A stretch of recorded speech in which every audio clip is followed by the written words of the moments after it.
Well, David out.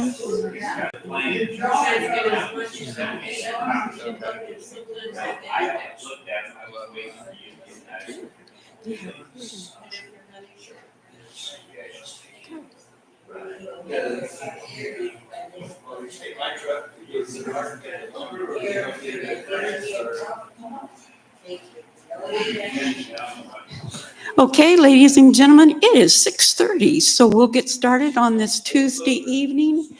On this Tuesday evening in March, what a beautiful day we had today, and what a good subject we've got to talk about tonight with Brady taking care of the college. So, Gary, let's start with the video, okay? And then we'll go from there.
Wasn't that beautiful? Gosh, I went up to the college to find something like this, and I couldn't find anything. I went lots of places. So I talked to that Gary Heisler. I said, Gary, what can you do? So he said, well, let me find pictures. And Lois Good is a beautiful photographer. She took the pictures. Gary added the a cappella choir to it. Aren't you proud to have graduated from Manchester? So very good. Thank you, Gary, so much. And I just thought something like this highlights what Brady Foreman does. Brady is the groundskeeper, the grounds supervisor at the college. Brady graduated from Manchester in 2018, and he was a business major. And during those 4 years on campus, he worked with Dave Good. And Dave Good basically tooled this man to take over his position then when Dave retired then. So Brady now takes care of this beautiful campus with a crew. But in 2022, Brady, was it, that they decided to integrate then buildings maintenance along with grounds. So Brady has two huge responsibilities at the college plus Fort Wayne. Okay, fine, whatever. But anyway, a big, and I wanted you to see what this guy does. And he's just a gift to Manchester to love it and to take care of it the way that he does. So Brady, I want you to come up. This is Brady Foreman, and he just came in off of grounds. No, I'm just making that up. But anyway, he works many times till dark, so that's not an exaggeration. Good evening. Can everybody hear me? Everybody okay? Not very well?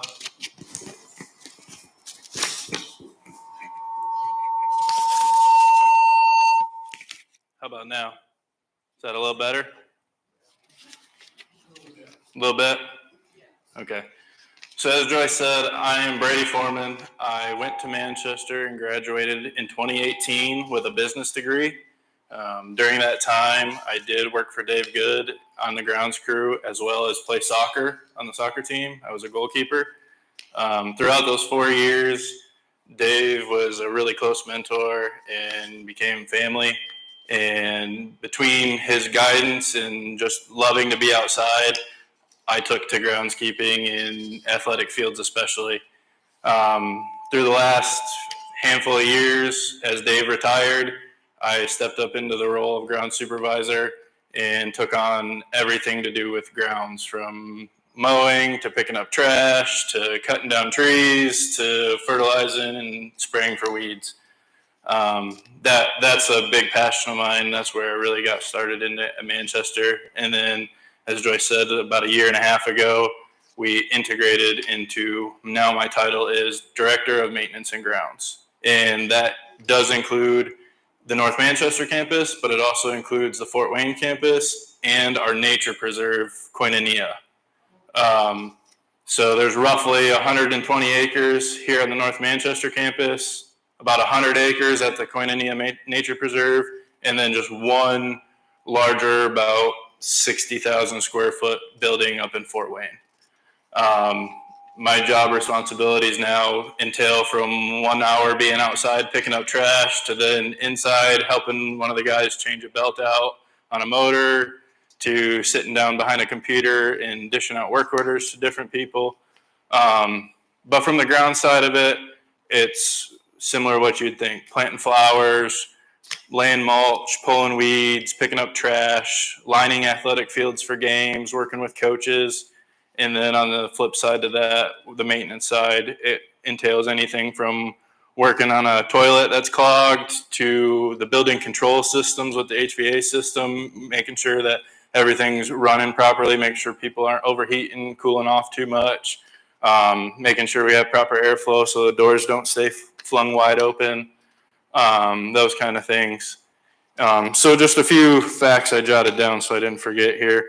Roughly, we have 5 dormitories, 5 that are active, and 1 Schwalm Hall is currently inactive. We shut that down about a year and a half or so ago, 2 years ago.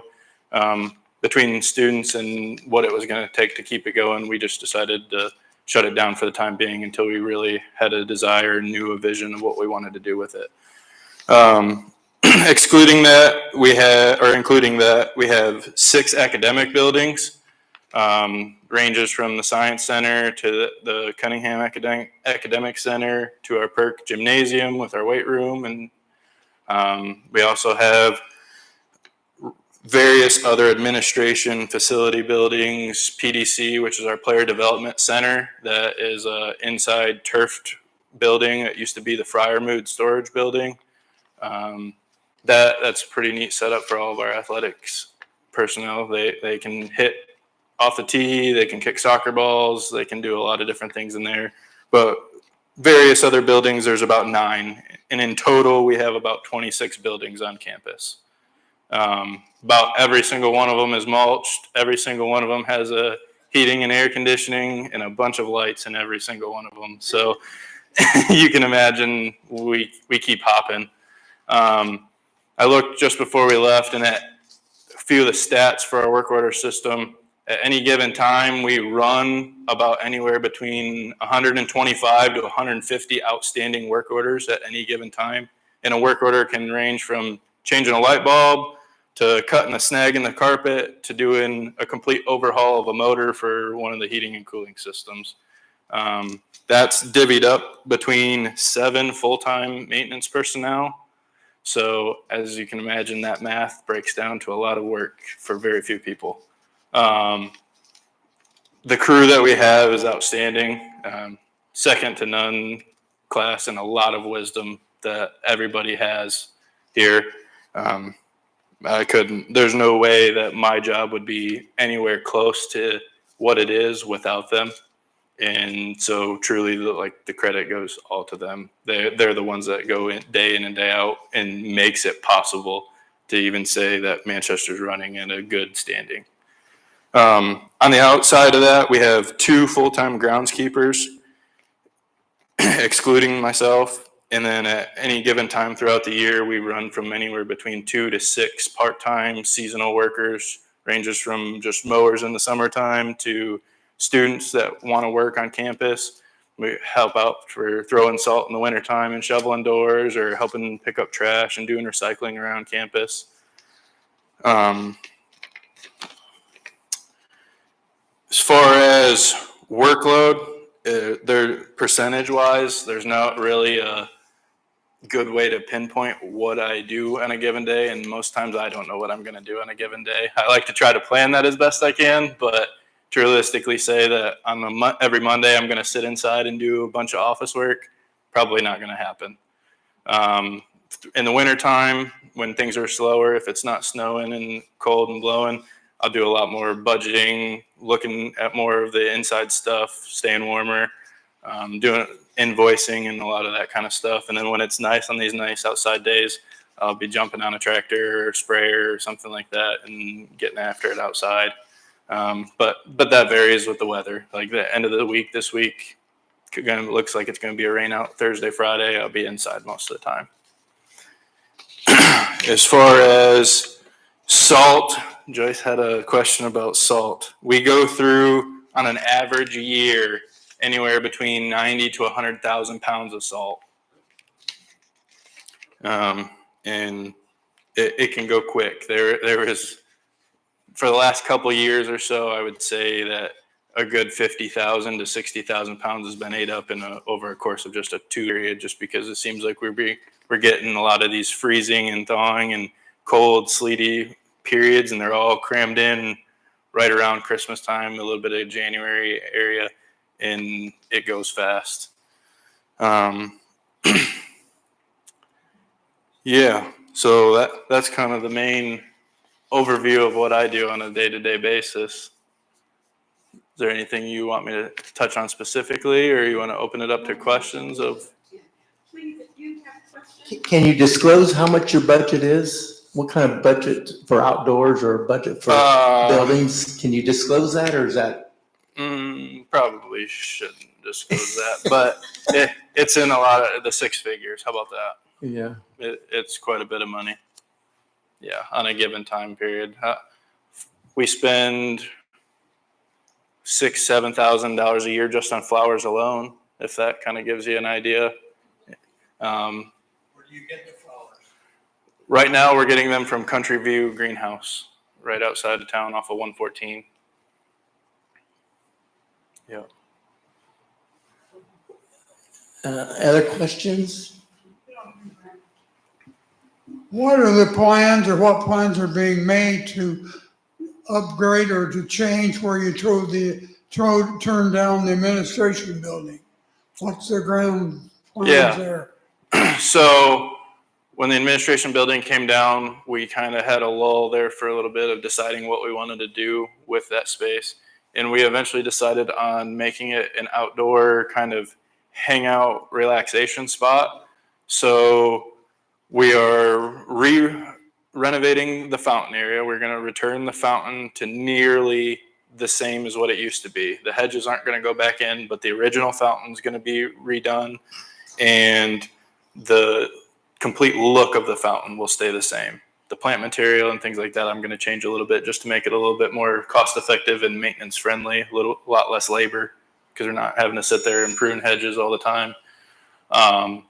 Aside from that, out in the actual area where the administration building was going to be, we just finished actually the last little bit of it. There's cornhole boards and ladder golf boards, which are just, I don't know if you guys are familiar with, those are outdoor just activities, throwing bean bags, and then it's golf balls on a string and you throw them at a ladder. A lot of the students like to play those games. So we have those, and then about a year ago, we created 2 bonfire pits that are right outside, and they mirror each other of each dorm, which is the Hellman and Oakwood dormitories. And we kind of created a little bit of a privacy area. We added in a mulch mound with some grasses and stuff to kind of add some division between College Avenue and the actual bonfire area. So that it kind of added a little bit of quaintness, coziness to the area, but also there's plenty of room for activities and to have fun and to hoot and holler, and kids can have a good time. When you say we decided, who do you work with directly? Facilities in general. My boss, Alexis Young, she and I worked pretty close hand in hand with that entire project. We got a little bit of input from the student life director as far as just kind of what kids were looking for in that area, what kids were asking for as far as wanting it for hangout activities and stuff. And between that little bit of input, Alexis and I sat down and kind of put things together. Okay, we knew we wanted to fix the fountain up and restore that to what that was. So that kind of checked off that area, and we had a spot. And then we knew we kind of wanted the relaxation hangout area. And we went through, I don't know, probably half a dozen different plans and drawings. And then, of course, it came down to dollars. What our stars and dreams ideas got to be pretty pricey very fast. And so we scaled it back a little bit. But mostly facilities took care of a lot of the ideas with the input of student life for what the students were wanting.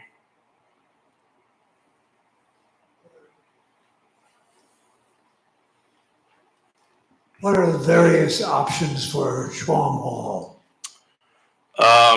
Right now, it is still thinking between renovating it to its original existence, just fixing everything up, putting new windows in it, putting new lighting in it, addressing the flooring and the ceiling tiles, putting basically just a complete gut and overhaul and restore it to what it was for students. But as far as options, they're weighing between making it more honors program area that lives there, maybe athletics. There's a bunch of different ideas as far as how they want to make it a housing and dormitory again. But I think that's going to come down to hear what we have in the future as far as student numbers and what really students are asking for, because it sounds like the next few classes they have a direct idea of what they want out of college and what they want out of a 4-year experience. So we'll get feedback from that here pretty quick, and we're going to have to turn that over pretty fast, it sounds like.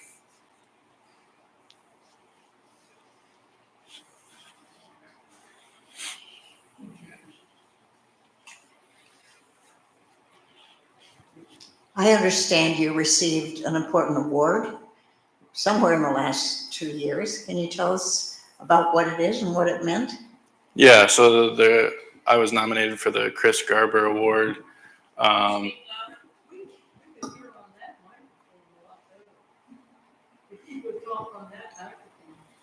Can you hear me a little bit better now?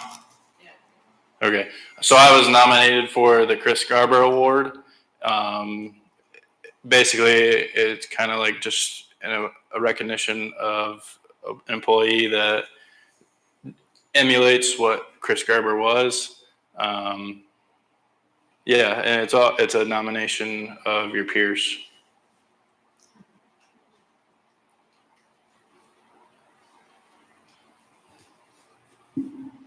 Trees are a pretty important part of a campus. What kind of a plan do you have when you look at the campus in terms of upkeep, replacement? Mm-hmm. So obviously budget's a big factor in a lot of that. Every time a tree comes down completely, I try to replace it one for one. There's always a bunch of different programs and classes that are wanting to do projects where they plant various trees and plant a certain amount of trees. So whenever they're free labor, whenever they're up for planting trees for me, I kind of just go around based on what they're wanting to plant and what they're wanting out of the class and idea. And I find them various locations across campus to get those planted. As far as a program for really maintaining trees, my crew goes through and prunes anything that's lower level, basically 10, 15 feet and below, we take care of. We go through and we cut, prune back. We do that a couple times a year. One big push for that in the summertime when students are gone. Aside from that, we contract out with a local company, tree trimming company, and they go up in the bucket truck and they prune out all the dead material. That way it helps it during storms and debris cleanup. That helps out a lot. And it helps out with, I have records of everything of where we go from year to year and what we pruned and all that. That helps with if storm damage for liability and insurance purposes. I can pull up where we've been, where we're going, and I usually go through with the tree company to analyze trees that look bad. Some have punkiness in the bottom, some are showing a little bit of wear and tear up in the top, and half of the trees leaning this way and there's nothing left this way. We go ahead and make decisions lots of times if they're around buildings and stuff to just go ahead and bring them down, even if they may go longer than that. We're kind of at the mercy of liability and safety to all the students. So, but yeah, anytime a tree comes down, we try to replace it one for one as best I can. I've been not very good on that in the last year or so. There's probably half a dozen trees that I do have to get in the ground here, and I need to get them in the ground here pretty quick. But yeah.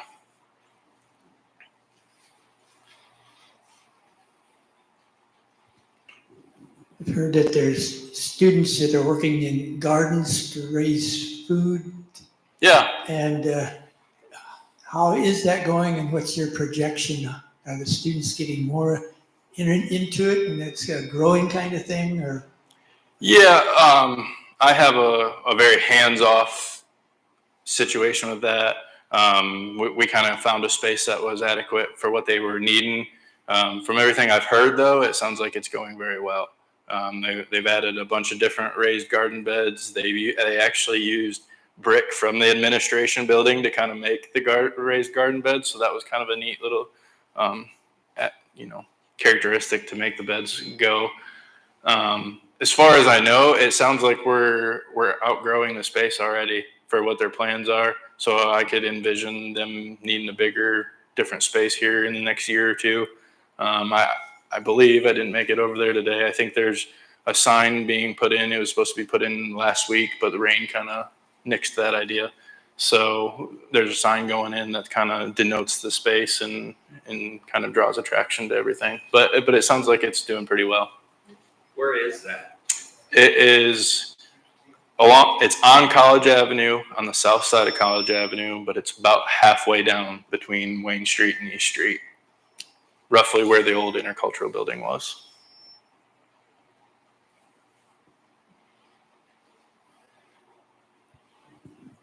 Here's a wild question. Okay.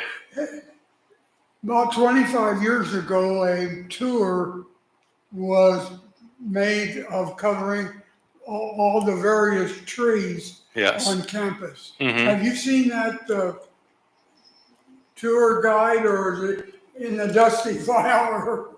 It's in a dusty file in my desk, but it does still exist. Yeah, that was one of the parts that Dave showed me, and before he fully retired, we were trying to get that going and re-implemented. There's no official tree walk anymore. There's still various trees that do have the decals and the signage on them, but to be honest, there's no maintenance of the program right now. And that simply came down to one, cost, and then two, just the time to do it. It was one of those that whether you're planting flowers or replacing a sign, I was planting flowers. So.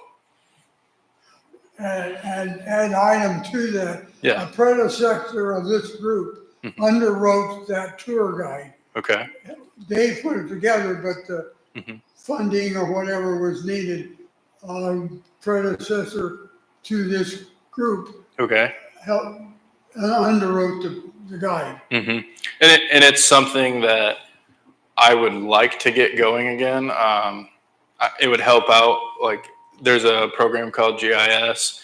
You can do a lot of different things, and you can plug and play different trees. And that was going back to the tree plan. That would help out with labeling and aging the trees when they're planted, if there's utilities around them, that sort of thing. But it would also integrate a little bit more into the new technological age of scanning barcodes and things. So when people, when guests on campus and visitors on campus are coming, they can just scan a code and it would bring up all the facts and the history of the tree. That was the large scale plan that we kind of envisioned, but it's still very far from that.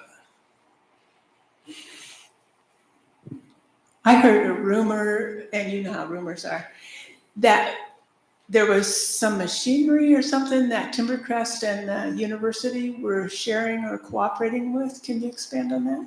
Yeah, so a few years ago when I was just out on groundskeeping, Scott Mangus and I got together and we integrated the use of our spraying and fertilizing equipment.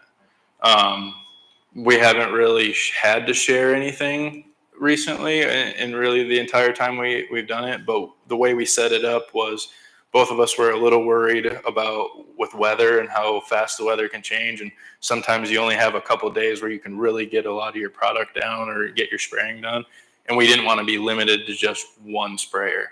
So we worked it out to where insurances and everything was covered to where any of Manchester's grounds people can come to Timbercrest and work and bring our spraying equipment and work with Scott, and vice versa. He can bring any of his personnel and his equipment to the university, and we're all covered. We're all under an umbrella, but then we can really work together if if a sprayer goes down, we can share sprayers and help each other out that way. So it was just kind of an insurance policy to make sure that we could provide a good quality service and get best use out of everything.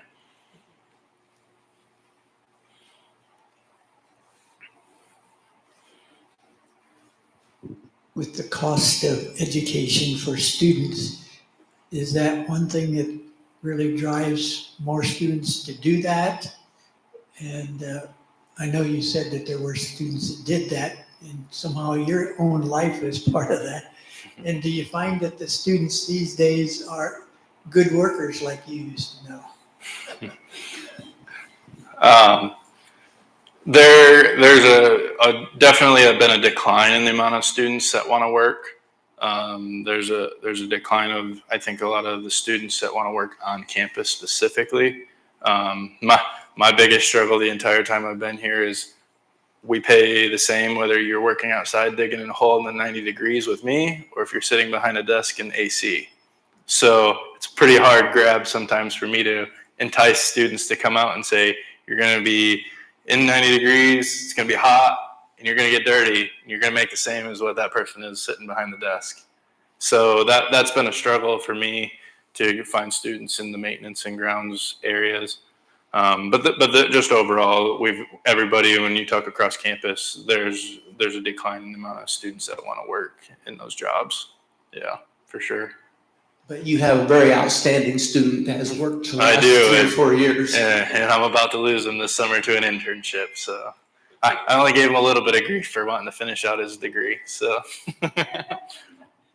I'll repeat what Wendy said. We do hear rumors. uh-huh. And I heard that the future of Koinonia was maybe kind of iffy. Actually, I heard it was maybe going to be for sale. Do you know anything about that? We every year we go through a cost analysis of every property, and we did that again this year. There's different avenues and different ideas for generating money and what costs are. Most recently, we've been looking at what the cost is to re-implement fixing up the nature preserve retreat center out there. Basically, most of it needs an overhaul. There's not much out there that we can say you can't really look at needing some kind of an upgrade. But it's with the idea and vision of trying to bring elementary school kids back out and generate a lot more programs and working with conference services of trying to get weddings and things out there. So there's a lot of ideas being thrown around right now of how we can generate money and what the return on that will be, and how we're going to justify what we're going to spend and how much we're going to spend and what we can realistically do, because everything out there would be an outsourced job. We have all the ability and knowledge in the world on this crew to be able to do it. We simply do not have the time to do it. So I wonder whether there's any thought or any possibility about extending Robbins Way, once you cross 13 south past Tall Oaks, so that it connects with that sidewalk. Timbercrest residents. Yeah, and that's something I've heard a request from people before. I think it just comes down to we really need to sit down and figure out costs of a lot of things, and to the safety of promoting walking across Highway 13, because it's a very busy intersection right there. So from those couple tidbit pieces, it'd be great. It would provide us a little bit more of a path down to our one maintenance shed that we acquired down there that used to be the old heaters building.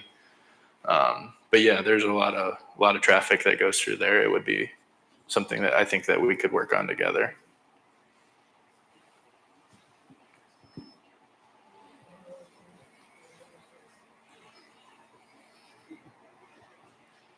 Excuse me. Would it be any cheaper to go under the road with a tunnel instead of building up and over? I would probably say not, only because of the amount of utilities that are located right there in that area. I don't know every utility that's there, but I know when we tore down the red building on top of heaters, and I asked for a locate, it got marked up and it looked like a little 4-year-old's drawing of scribbling with crayons on the ground. There was a lot of utilities in the ground. So just from that fact alone, I would say probably not. Building over, if we were to go that route, I think would be probably safer, because then at that point, I think we would be able to work with the town and possibly bring out electricity and maybe bring some flashing lights and get people to slow down a little bit more when they're coming around the curve, just because it is kind of a blind area there as you come in either direction. But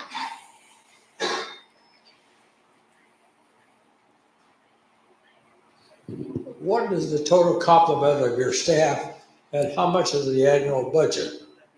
what was that first part? How many people on your payroll, and what is the budget for the year? So there is roughly 9 full-time workers throughout the year, and that's including maintenance and grounds. Throughout the year, there's also anywhere between 2 and 6 seasonal or part-time student workers as well. And then as far as the budgets, it's around 6 figures. It's over 6 figures. As far as the buildings, you could double what we have, triple what we have, and it still wouldn't be enough on a given year. But yeah, there's a little bit. I think I said earlier, like 6,000 or 7,000 we spend on flowers in a given year. We spend 4,000 on mulch in a given year. We spend well over $20,000 in filters alone for everything in a given year. It's up there quite a ways. I'm not at liberty to disclose the total amount of what we spend every year. We'll get the treasurer to come. Yeah, there you go. Bring in the CFO.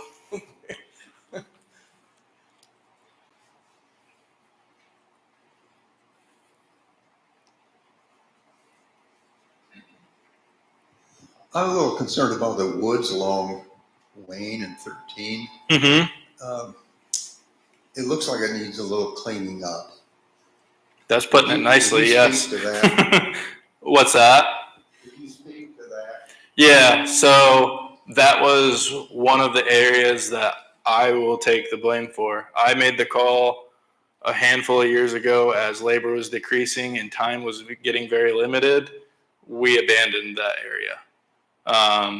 There, on a good year, we can run a mower, one mower pass along the road, and that's if we can get out there to keep all the sticks and the debris and things like that along there cleared out. The utility company out on the north end, right along Highway 13, didn't help us a couple years ago. They came through and just topped all the trees and just left them there because they were growing up into the utility lines. So then one winter we went through and decided to just go ahead and clear cut the rest of the trees down because they were struggling and it looked very bad. Now it kind of is overgrown because it's an incomplete job. There's still a bunch of stumps and roots that I haven't gotten back to level out and finish yet. Eventually, it would be nice to get it leveled out and plant grass seed. That way, it does look a lot better. But yeah, that's completely on me. That's for just not getting back out there to finish that. And it was a little bit of my call along Wayne Street to just go ahead and abandon that area.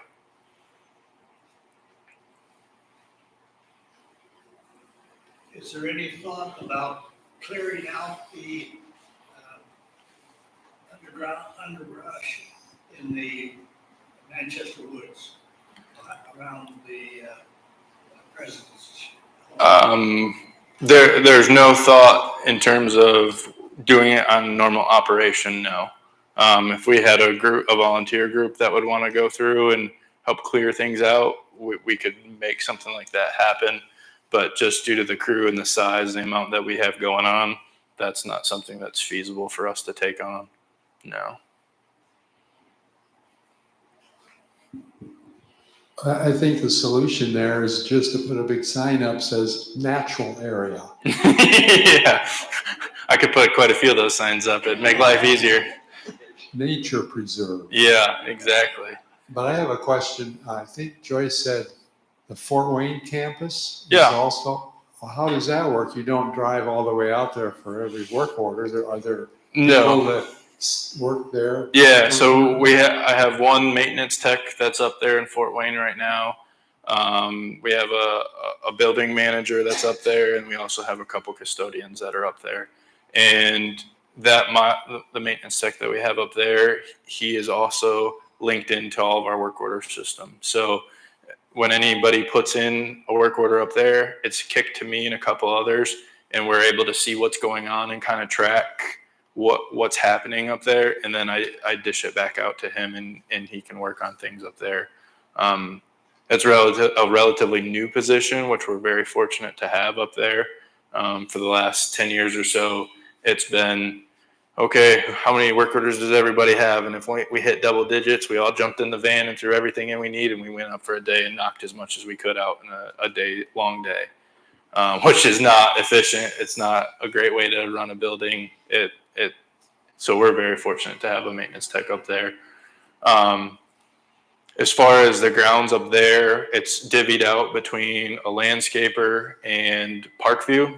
Parkview takes care of the irrigation. They take care of the snow removal. So they help us out in terms of that. But as far as the maintenance up there, it's a lot less just because the building is newer.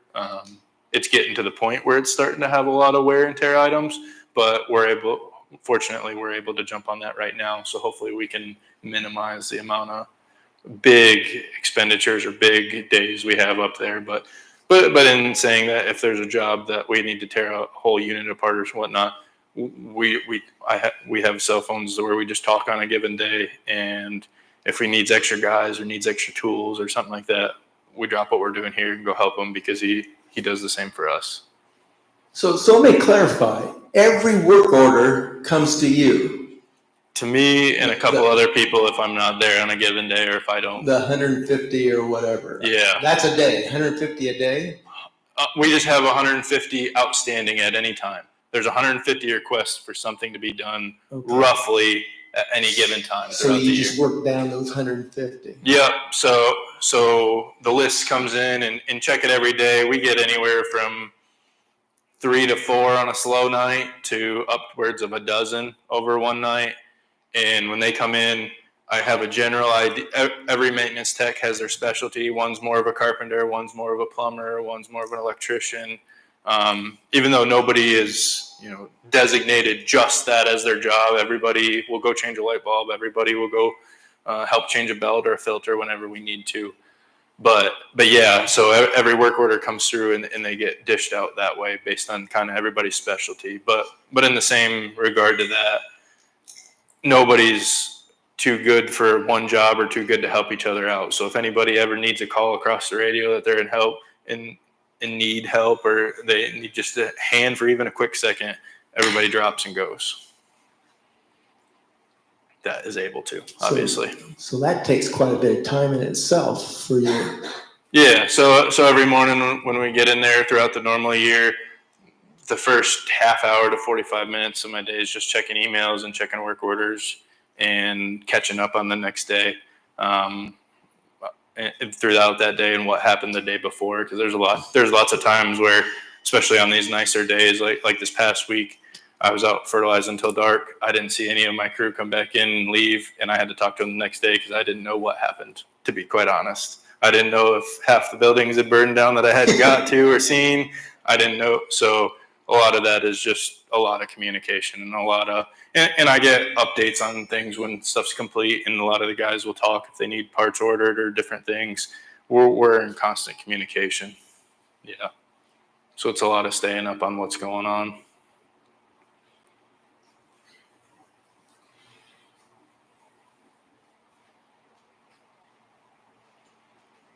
Anything else? Roger? I don't know you as well as a lot of these other people, whether you have a family or not, and how that all works into the things. I do not. I am single. So in my free time, I hit the water and go fishing. So. Yeah. Did you catch that record fish that in Indiana, that Monroe? They had an 8-pounder. Yeah, I did see that. But you didn't catch it. No. I'd like to say I did. If you didn't post a picture of him holding it, I might have said that I had it. But is there anything else that you want me to touch on specifically? Well, Brady, thank you so much. I promised a card group that we'd wrap this up shortly because they've got things to do. What can I say? So I'm going to have Brady come to the back door, the back entrance. I have cookies, please. I bake 75. So that's about 4, 5, 6, 7, 8 a piece. So take it with you, drop them off at doors as you go by. But thank you to Brady so much. Thanks So appreciate it. And thank you all for coming this evening, okay?